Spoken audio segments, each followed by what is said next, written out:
The idea of Gestalt-Therapie is to change paper people into real people. I know, it's a big mouthful. And to make the hollow man of our time come to life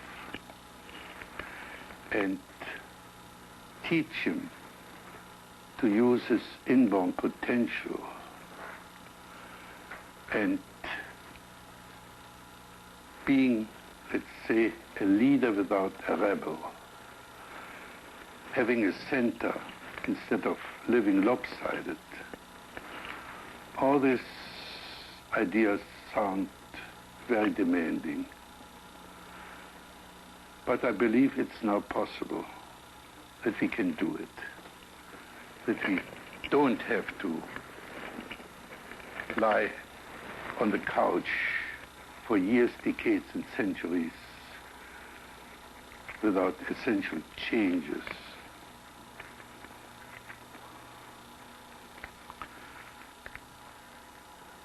The condition under which this can be achieved is this.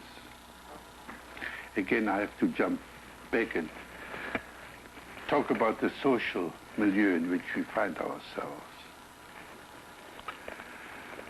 In the previous decades, he lived for what is right. And he did his job, never mind whether he really wanted the job, whether he was suited for it. The whole society was ruled and regulated by shouldism, by Puritanism. You do your thing whether you like it or not. Now, I believe the whole social milieu has changed. Puritanism has changed into hedonism. We begin to live for fun, enjoyment,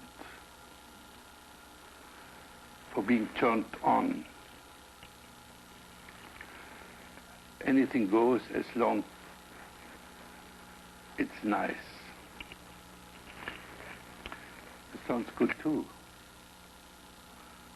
Sounds superior to moralism. It has, however, a very serious setback. Namely, that we have become phobic towards pain and suffering. Let me repeat that word. We have become phobic towards pain and suffering. Anything that's not fun or pleasant is to be avoided.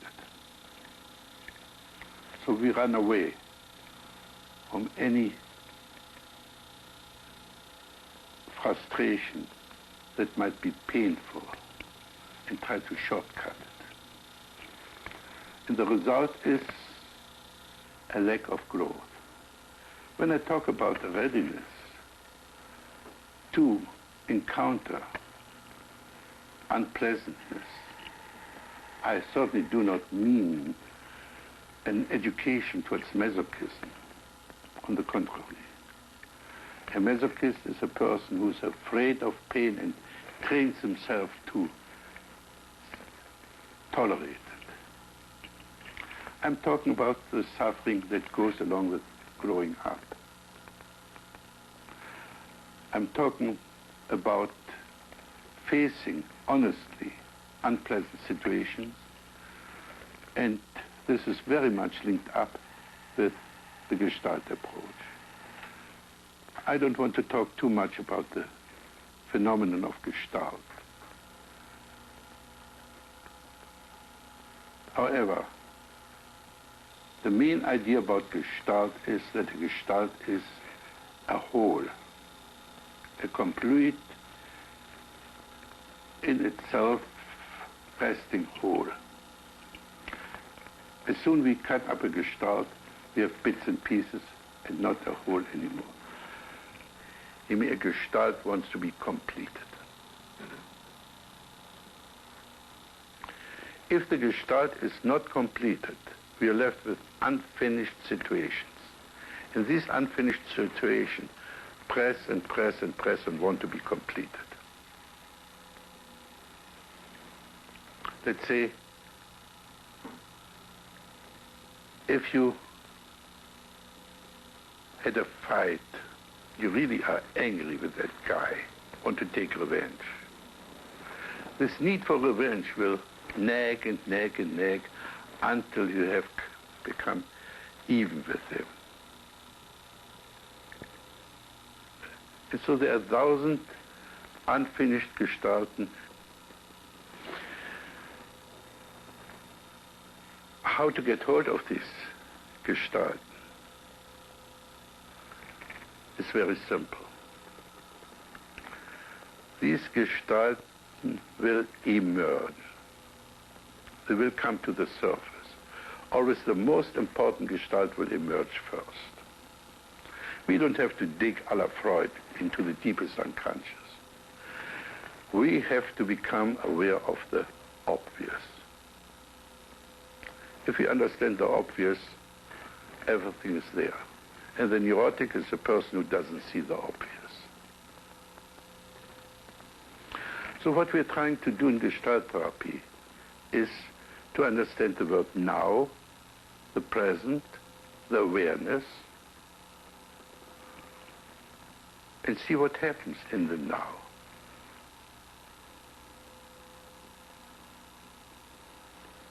And to understand the now will take you anything from 4 weeks to 20 years.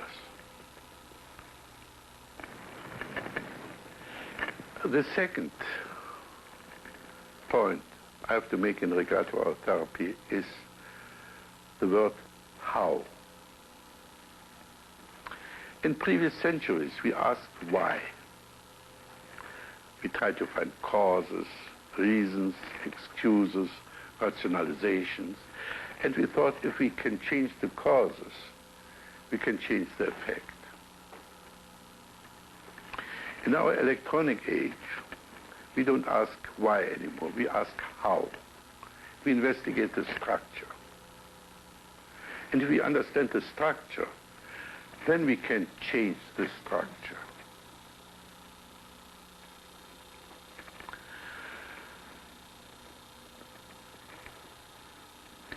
And the structure with which we are most interested in is the structure of our life script.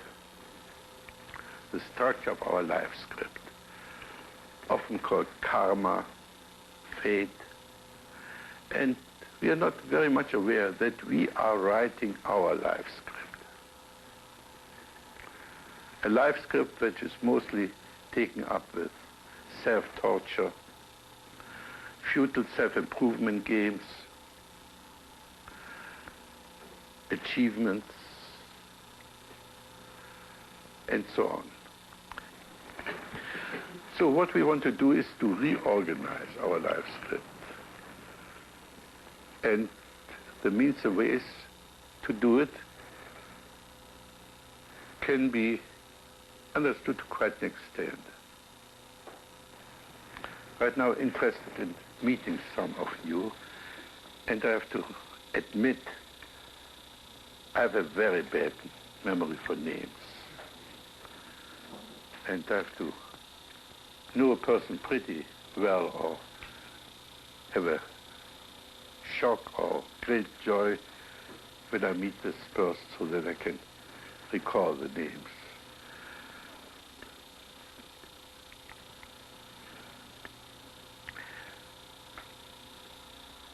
In order to work, I like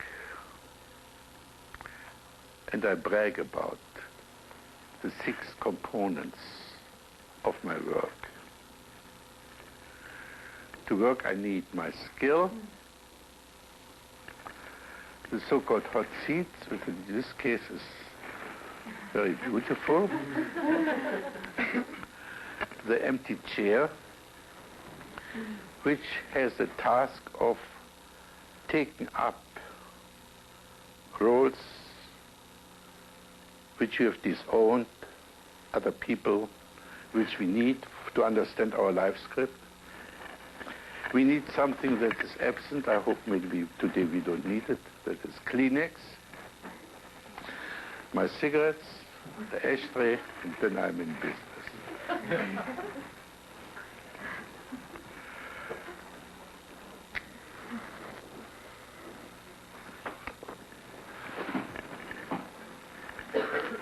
So I invite anyone who wants to come forth and work with me to take the hot seat.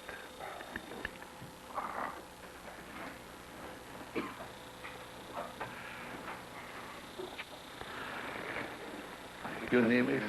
John. John.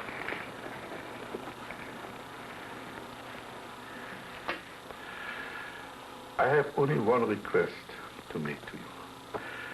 To use the word now, if possible, with every sentence.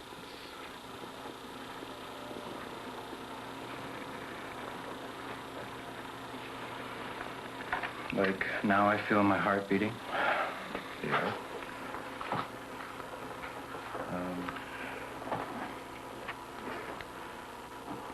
And now I wonder why I'm sitting here. Why did I wish to fill the void?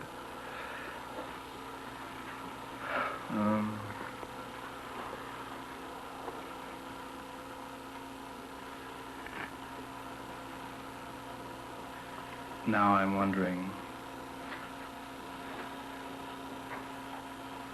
what is there to work with? Yeah. Let me interrupt you here and switch back to Freud and his psychoanalysis. Freud said a person who's free from guilt feelings and anxiety is healthy.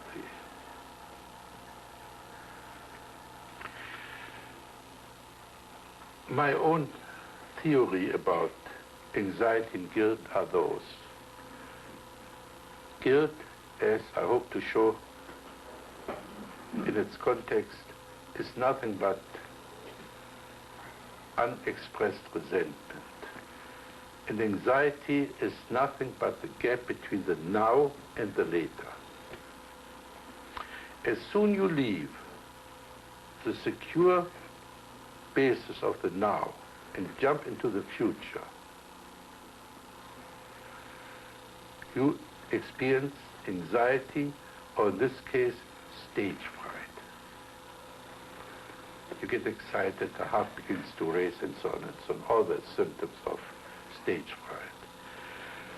The fact that we very often don't notice our chronic anxiety is simply that we fill the gap of the now and later with insurance policies, rigid character formations, daydreams, and so on. If we reduce the later to the now, the anxiety is bound to collapse. So, let's do this now. Close your eyes and tell us in detail, what do you experience now? Well, physically I feel the warmth of one hand and another.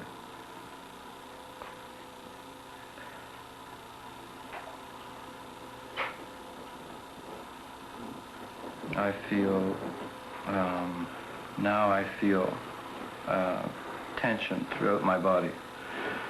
Can you especially up here. Fine. Can you enter this tension?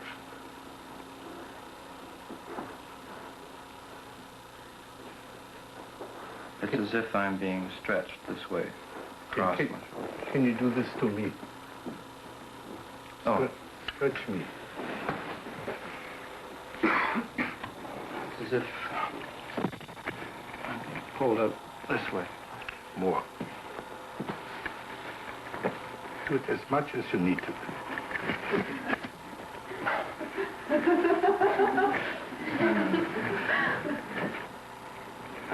Okay, sit down. Something like that.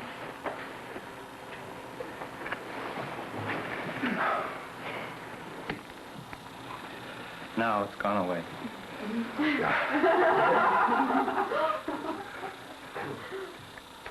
If you learn to do unto others what you're doing unto yourself, You stop repressing yourself and preventing yourself from what you've got to do. I don't understand yet his need to stretch me. But to talk about it would be... And here I have to shock you, because I have to introduce one of the technical terms in Gestalt-Therapie, which is mind-fucking. The very moment we just play these intellectual games, like they do usually in group therapy, they throw opinion on each other, explanations, people interpret each other. So nothing happens except these intellectual word games. So what do you experience now, Tom? My own mind fucking. Explaining to myself why I would want to stretch you. Okay, let's introduce the empty chair. Ask Don this question. Dawn, why do you want to stretch yourself or another person? Now, change seats. And this is the decisive phrase, start to write your script now between the two opponents. Well, Dawn, you're not good enough the way you are. So you've got to stretch.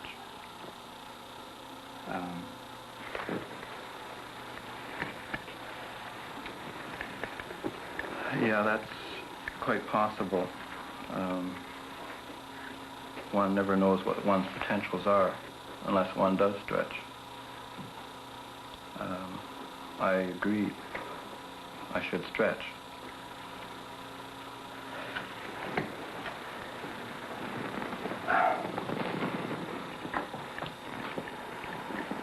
Yes.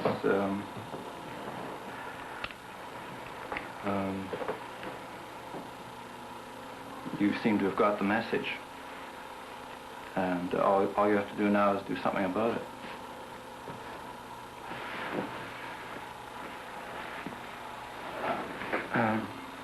Yeah, I do try to do something about it sometimes. I'm constantly aware that I am supposed to do something about it. I don't always do something about it. Once in a while. Yeah. We make now the first acquaintance with one of the most frequent splits in the human personality. That is the top-dog, underdog split. The top-dog, known in psychoanalysis as the superego or the conscience.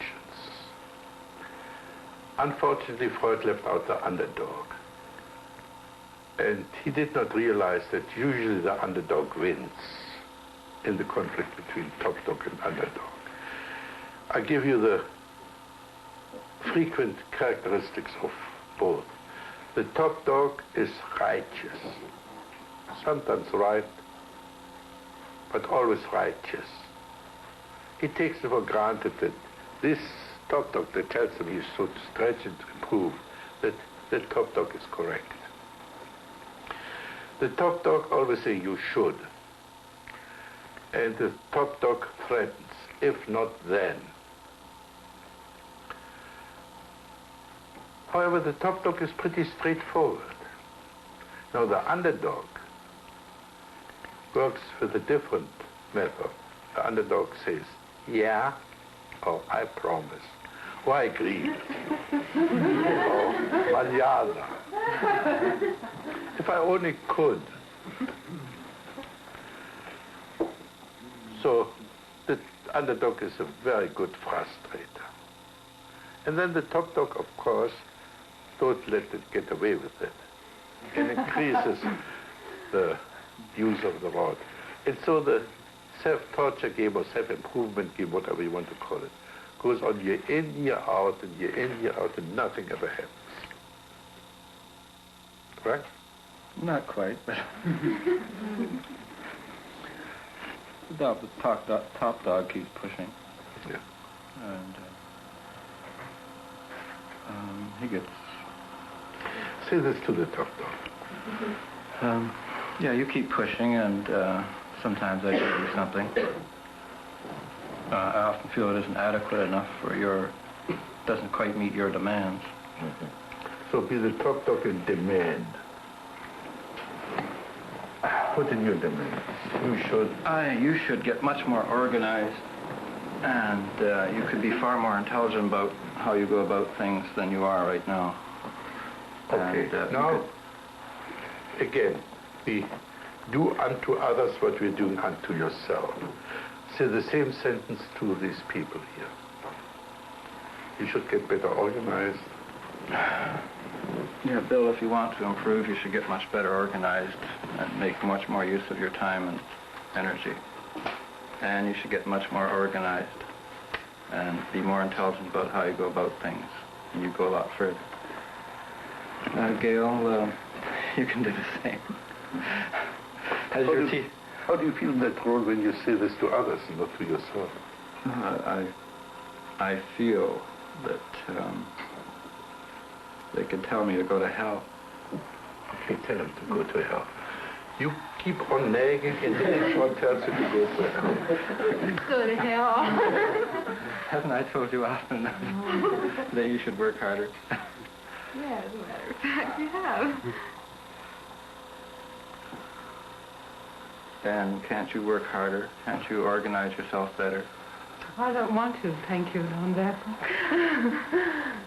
How about you, Bill? I mean, you could go much further if you organized yourself better. You could be a wealthy man now.